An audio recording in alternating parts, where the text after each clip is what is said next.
with dirt. Okay? All that place was like that. When we excavated that courtyard, we took all the way here, and there is more under the wall or behind the wall to excavate, and it's going all the way up just to bury the city.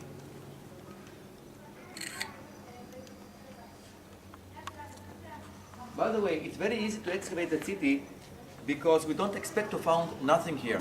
The city was buried by human beings. So if there was something important inside, they took it from here. And actually we was excavating with a tractor inside and we didn't find nothing. Nothing. Just the walls.